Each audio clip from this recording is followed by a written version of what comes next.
Hello everyone, स्वागत करता हूं आपके अपने यूट्यूब चैनल रोजगार विटानन पे। आज की वीडियो में आपको बताने वाला हूं झारखंड ई कल्याण के बारे में। जी हां दोस्तों, आप लोग बिल्कुल सही सुने हैं। यहां पर स्क्रीन पर देख सकते हो इंपॉर्टेंट नोटिस फॉर स्टूडेंट, यानी कि स्टूडेंट्स के लिए एक इंपॉर्टेंट नोटिस आया हो, जो कि आप लोग यहाँ पर देख सकते हो।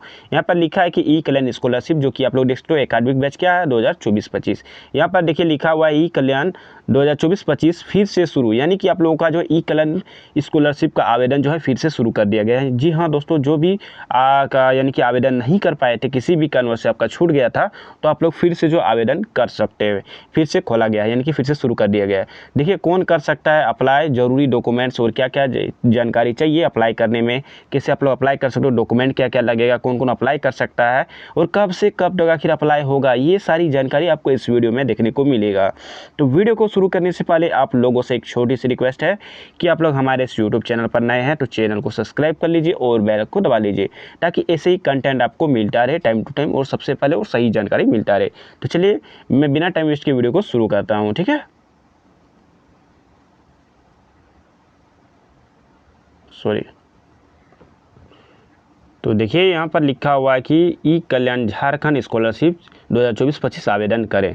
देख सकते हो यहाँ पे 19 अगस्त यानी कि जो ये अपडेट किया गया उसका टाइमिंग लिखा हुआ है। नीचे में जैसे ही स्वाइप करता हूँ, देखिए यहाँ पर लिखा है झारखंड सरकार पोस्ट मैट्रिक छात्रवृत्ति के बारे में यहाँ पे जानकारी दिया गया है। चलिए और नीचे स्वाइप करता हूँ और मैं आपको एक एक करके जूम करके मैं आपको एक एक सारी जानकारी देता हूँ। ये देखिए ये आखिर अप्लाई स्टार्ट कब हुआ था, तो देखिए अप्लाई स्टार्ट हो गया था 11 जनवरी 2024 को ही, और ये अभी तक चल रहा है, समझ सकते हो। 11 जनवरी 2024 से ये शुरू हुआ था और अभी तक ये चल रहा है। अब लास्ट डेट भी क्या है अप्लाई करने का, देखिए 30 अगस्त 2025 तक लास्ट डेट है इसका अप्लाई करने का, ठीक है। चलिए उसके बाद आता है कि इसके बारे में थोड़ा सा मैं आपको जानकारी दे दूं कि पोस्ट मैट्रिक छात्रवृत्ति 2024-25 क्या है। देखिए यहाँ पर लिखा है कि झारखंड पोस्ट मैट्रिक छात्रवृत्ति वर्ष 2024-25। मैं आपको बता दूं, आपको ई कल्याण छात्रवृत्ति से रिलेटेड सारी की सारी जानकारी इस वीडियो में देखने को मिल जाए। वीडियो के अंत तक बने रहे, आपको सारी जानकारी मिलेगा।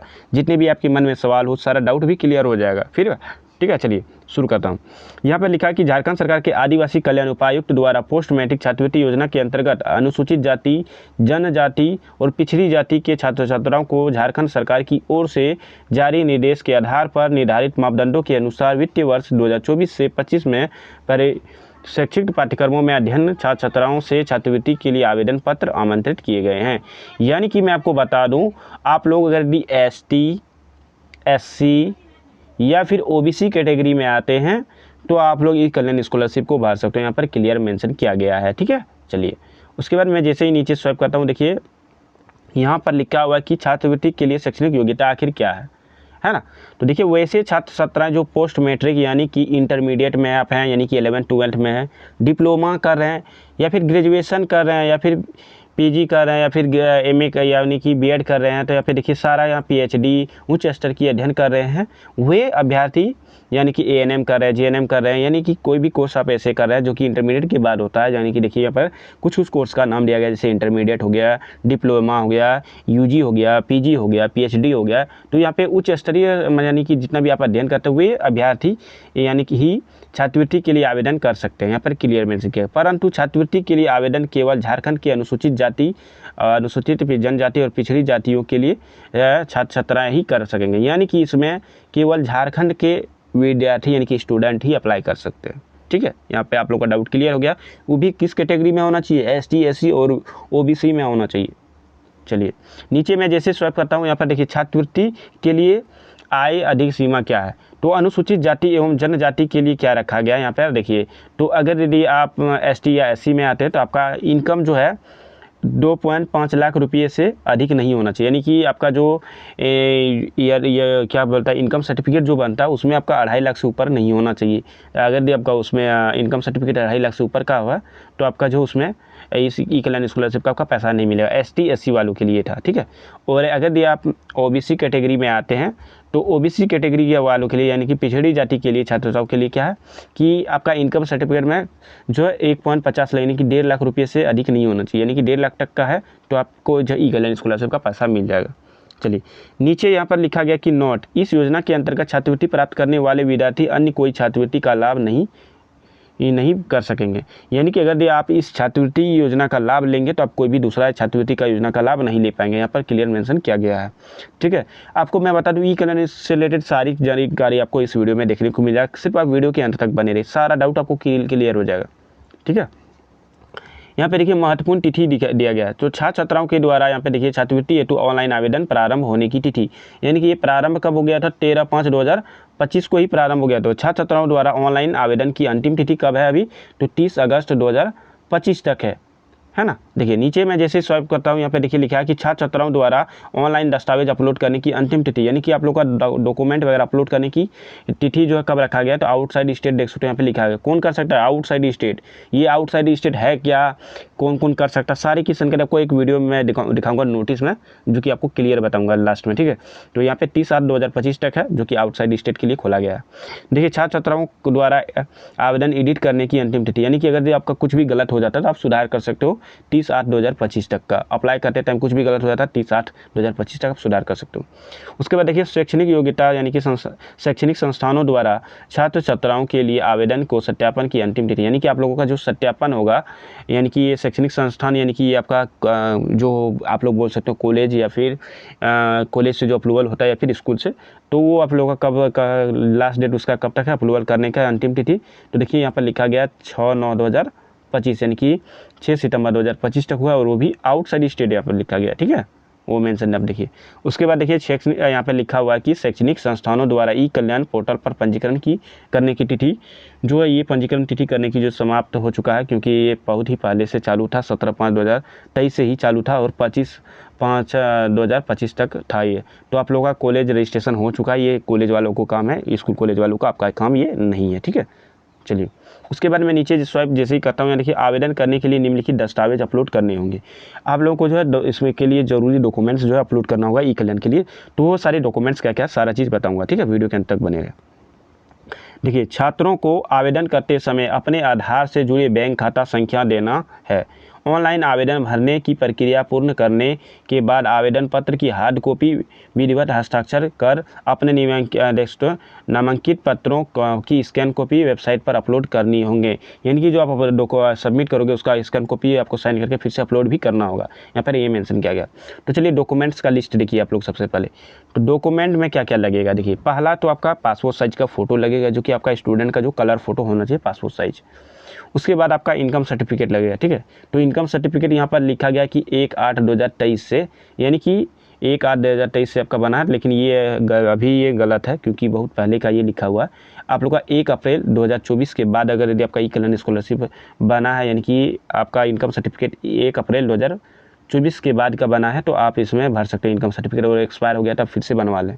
यहाँ पर ये गलत तिथि दिया गया है। ठीक है, उसके बाद इसमें लगेगा कि आपका कास्ट सर्टिफिकेट लगेगा। क्या लगेगा? कास्ट सर्टिफिकेट, यानी कि आपका जाति प्रमाण पत्र लगेगा।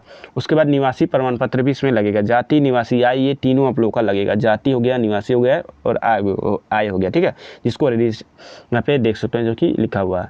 उसके बाद देखिए यहाँ पर लिखा हो कि स्कूल कॉलेज बोनाफाइड सर्टिफिकेट। यदि आप स्कूल में पढ़ते हैं तो स्कूल से आपको बोनाफाइड लेना होगा, और अगर आप कॉलेज में पढ़ते हैं तो कॉलेज से आपको बोनाफाइड सर्टिफिकेट लेना होगा, जो कि यहाँ पर लिखा कि विथ फी सिग्नेचर, और आपका उसमें सिग्नेचर भी होना चाहिए और फ़ी कितना वहाँ पे मेंशन भी होना चाहिए।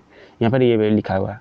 उसके बाद देखिए आप जिस यानी कि आप अभी पढ़ रहे हैं उसका पिछला साल का आपका मार्कशीट चाहिए। जैसे कि मान लीजिए आप 12th में पढ़े तो आपका 11th का चाहिए। आप 12th में पढ़े तो ये अगर आप ग्रेजुएशन यानी कि फर्स्ट सेमेस्टर में अभी तो आपको लगेगा कब का 12th वाला मार्कशीट लगेगा। अगर आप सेमेस्टर 3 में तो 2 का मार्कशीट लगेगा, तो पिछले साल का मार्कशीट इसमें लगेगा आपका। ठीक है, उसके बाद देखिए वैसे ही लिखा हुआ है कि scan desktop copy of student bank passbook, और बैंक पासबुक का अब नहीं लगता, ये बहुत पहले का अपडेट है, इसलिए यहाँ पर लिखा गया है कि बैंक पासबुक को स्कैन किया जाएगा।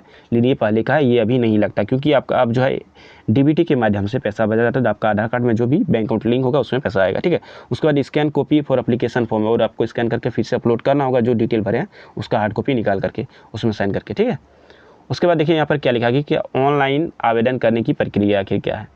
तो प्रक्रिया बहुत ही आसान है। छात्र छात्राओं को देखिए यहाँ पर लिखा हुआ गया है कि छात्र छात्राओं को झारखंड सरकार की आदिवासी कल्याण उपायुक्त कार्यालय की आधिकारिक वेबसाइट पर, ये वेबसाइट पर है जो कि देखते हैं यहाँ पर लिखा हुआ कि कल्याण पर दिए गए दिशा निर्देशों की प्रक्रियाओं को पालन करते हुए ऑनलाइन आवेदन करना है। ऑनलाइन आवेदन हेतु नीचे दिए गए यानी कि आपको नीचे लिंक भी देखने को मिल जाएगा, देखोगे तो आपको सबसे पहले क्या करना है, उसका ऑफिशियल वेबसाइट पे आना है। उसके बाद आप अप्लाई ऑनलाइन करना, वहाँ पे क्लिक करोगे तो स्टूडेंट का एक ऑप्शन आएगा, स्टूडेंट रजिस्ट्रेशन पर आपको क्लिक करके जो है रजिस्ट्रेशन करना होगा सबसे पहले। उसके बाद नया पेज खुलेगा, उसके बाद आपको एक एक करके जो है आवेदन करना है। तो ज़रूरी डॉक्यूमेंट जो बोला जाता है उसको आपको अप्लाई करना है। चलिए यहाँ पर देखिए इंपॉर्टेंस लिंक दिया गया है, तो मैं इस वेबसाइट का लिंक आपको वीडियो का डिस्क्रिप्शन में दे दूंगा, तो आप लोग डायरेक्ट जो है यहाँ पे क्लिक कर सकते हो। यानी कि आप अप्लाई करना चाहते हैं तो यहाँ पर क्लिक कीजिए। कैंडिडेट अपना स्टूडेंट लॉगिन करना चाहते हैं तो यहाँ पे जो है क्लिक करके जो है देख सकते हो। उसके बाद यहाँ पर देखिए कैंडिडेट लॉगिन आउटसाइड के लिए ये है और विचन स्टेट यहाँ पर लिखा गया है। उसके बाद देखिए नोटिस जो भी आता है यहाँ पर लिखा हुआ है। तो चलिए मैं एक नोटिस को भी डाउनलोड किया हूँ, तो चलिए मैं आपको वो दिखाता हूँ सबसे पहले। तो देखिए बहुत सारे स्टूडेंट अभी लॉगिन करके देख रहे हैं, तो उसका कुछ इस प्रकार से प्रॉब्लम जो है सो देखने को मिल रहा है कि रजिस्ट्रेशन आर क्लोज। तो ये अभी जो है रजिस्ट्रेशन नहीं कर सकता, यानी कि रिन्यूअल नहीं कर सकता एप्लीकेशन। तो कैसे करेगा, आखिर कौन कर सकता है, देखिए उसके बारे में अपडेट यहाँ पर दिया गया है। तो यहाँ पर लिखा गया है, देख सकते हो यहाँ पर लिखा कि झारखंड सरकार आदिवासी कल्याण उपायुक्त कार्यालय, जो कि झारखंड मंत्रालय कल्याण कॉम्प्लेक्स डेस्क मोराबादी रांची। तो यहाँ पर लिखा है कि ई कल्याण पोस्ट मैट्रिक छात्रवृत्ति झारखंड के लिए महत्वपूर्ण सूचना, शैक्षणिक छात्र जो है डेस्क यानी कि एकेडमिक बैच डेस्क 2024-25। तो यहाँ पर कुछ इसके बारे में जानकारी दिया गया, जो कि ये नोटिस जो है जारी किया गया ई कल्याण ऑफिशियल वेबसाइट पर भी आप लोग देखने को मिल जाएगा। देखिए यहाँ पर लिखा है कि ऑनलाइन आवेदन की समय सीमा यहाँ पर रखा गया। तो लिखा है देखिए झारखंड राज्य से बाहर स्थित, यानी कि झारखंड राज्य से अगर दिया बाहर स्थित शैक्षणिक संस्थानों में अध्ययन झारखंड के छात्र छात्राएं के लिए है। यानी कि ये जो खोला गया फिर से जो ई कल्याण पोर्टल खोला गया, इसमें अभी जो आवेदन कर सकता है वो कौन सारे स्टूडेंट कर सकता है, जो स्टूडेंट यानी कि जो स्टूडेंट झारखंड का निवासी है लेकिन वो झारखंड के बाहर कहीं पढ़ाई कर रहा है, तो वैसे स्टूडेंट इसमें अप्लाई कर सकता है। यहाँ पर ये मेंशन किया गया है डेस्कटॉप पे। यहाँ पे डेस्कटॉप क्रमांक यानी कि ये सीरियल नंबर लिखा हुआ है और यहाँ पर प्रयात्मक कार्रवाई लिखा गया और प्रारंभ और अंतिम तिथि यहाँ पर लिखा गया। यहाँ पे प्रारंभ तिथि और यहाँ पे अंतिम तिथि लिखा गया। तो चलिए एक एक करके मैं आपको बताता हूँ। पहला यहाँ पे क्या लिखा है कि शैक्षणिक सत्र, डेस्कटॉप यहाँ पे लिखा है कि 2024-25 हेतु झारखंड राज्य से बाहर स्थित शैक्षणिक संस्थानों में अध्ययन झारखंड के छात्र छात्राओं के लिए आवेदन प्रक्रिया की तिथि, यानी कि आवेदन आप लोग कब से स्टार्ट है, ये 14/8/2025 से ही स्टार्ट है और ये कब तक चलेगा, तो 30/8/2025 तक चलेगा। तो इसमें कौन कर सकता है, जो झारखंड का तो स्टूडेंट है लेकिन वो झारखंड के बाहर कोई कॉलेज में पढ़ रहा है या फिर इस कहीं पे बड़ा यूनिवर्सिटी है, कॉलेज है या फिर स्कूल में पढ़ रहा है, झारखंड का स्टूडेंट है लेकिन झारखंड का ये स्टूडेंट है लेकिन वो बाहर पढ़ रहा है, तो ये वैसे स्टूडेंट अप्लाई कर सकता है। देखिए यहाँ पर यानी कि निवासी होना चाहिए झारखंड का और पढ़े कोई कहीं भी, उससे कोई मतलब नहीं, लेकिन झारखंड के बाहर पढ़ रहे हैं वैसे स्टूडेंट अप्लाई कर सकते हैं। उसके बाद देखिए यहाँ पर लिखा है कि झारखंड राज्य से बाहर स्थित शैक्षणिक संस्थानों द्वारा INO द्वारा को यहाँ पे लिखा हुआ है कि छात्राओं का आवेदन का सत्यापन की तिथि, यानी कि INO द्वारा जो कॉलेज के द्वारा सत्यापन किया जाता है वो भी कब से स्टार्ट है, तो 14/8/2025 से 6/9/2025 तक। ये आपका नहीं है, आप अप्लाई कर दोगे तो ये आपका कॉलेज या स्कूल का काम है, ठीक है। उसके बाद देखोगे DNO ऑफिसर, ये तो ई कल्याण विभाग वाला का काम है कि DNO द्वारा छात्र छात्राओं का आवेदन का सत्यापन की समय सीमा जो रखा गया है वो 14/8/2025 से 15/9/2025 तक रखा गया है। तो आखिर इसका पैसा कब तक आएगा, तो मैं आपको बता दूँ। पैसा जैसे कि अभी अगस्त चल रहा, सितंबर, तो अक्टूबर तक आपको पैसा जो है हमको लगता है मिलेगा, ठीक है। और ये अभी जो है अब जो है पैसा जो बहुत ही कम देखने को मिलेगा अब स्टूडेंट को, और आगे से जो नया सेशन चालू होगा, यानी कि अभी 24-25 चल रहा है, तो आप जो 25-26 जो चलेगा वो आप लोग का दूसरा पोर्टल से होगा। उसके बारे में जैसे ही अपडेट आएगा तो मैं उसके लिए अकॉर्डिंग वीडियो लेकर के आ जाऊँगा, ठीक है। तो चलिए मिलते फिर, और अगर भी आपके मन में किसी भी प्रकार का सवाल हो, क्वेश्चन हो, डाउट हो, बेफिक्र होकर आप कमेंट कीजिए, है ना। आपको पता चल गया हो कि वह कौन सा स्टूडेंट जो है अप्लाई कर सकते हैं। जैसे मैं भी अप्लाई का अपना सोचा कि मैं भी अपना अप्लाई करूँगा, तो सेम ये दिखा रहा था कि रजिस्ट्रेशन आज क्लोज, तो ये ऐसे स्टूडेंट को दिखा रहा है। तो ये आउटसाइड स्टेट वाले जो है कर सकते हैं, और यहाँ पर लिखा हुआ है अभी क्लियर। तो अगर ये आप आउटसाइड स्टेट का हैं और आपका फिर भी अगर ये ऐसा प्रॉब्लम शो होता है, तो यहाँ पर देखिए हेल्पलाइन नंबर भी दिया गया। आप ई कल्याण का वेबसाइट पे जाओगे तो यहाँ पर देखिए हेल्पलाइन नंबर, व्हाट्सअप नंबर भी दिया गया और कॉलिंग का भी। तो टोल फ्री नंबर है जो कि आप 11 बजे से 4 बजे के बीच में यहाँ पे कॉल कर सकते हो, और ये व्हाट्सअप नंबर है जो कि ई कल्याण वालों का है, मेरा नहीं है, ठीक है। तो आप इस पर कॉन्टैक्ट भी कर सकते हो, तो आपको जानकारी दे दिया जाएगा, अगर बंद है उसको चालू भी कर दिया जाएगा। तो चलिए उम्मीद करता हूँ ये वीडियो आपको पसंद आ गया हो। अगर अभी तक आप लोग अप्लाई नहीं किया है तो आप लोग अप्लाई कीजिए। सेमेस्टर 3 वाले भी अप्लाई कर सकते हो अगर यदि आप लोग करना चाहते हैं तो। आप लोग न्यू रजिस्ट्रेशन कीजिए और देखिए अगर ये आपका होता है तो आप लोग अप्लाई कीजिए। तो चलिए मिलते फिर नेक्स्ट वीडियो में नई टॉपिक के साथ। तब तक के लिए जय हिंद दोस्तों, आपका दिन शुभ हो। और फिर भी डाउट हो कमेंट कीजिए, आपको रिप्लाई मिलेगा और सही जानकारी मिलेगा। तो मिलते फिर नेक्स्ट वीडियो में नई टॉपिक के साथ। तब तक के लिए जय हिंद दोस्तों, आपका दिन शुभ हो।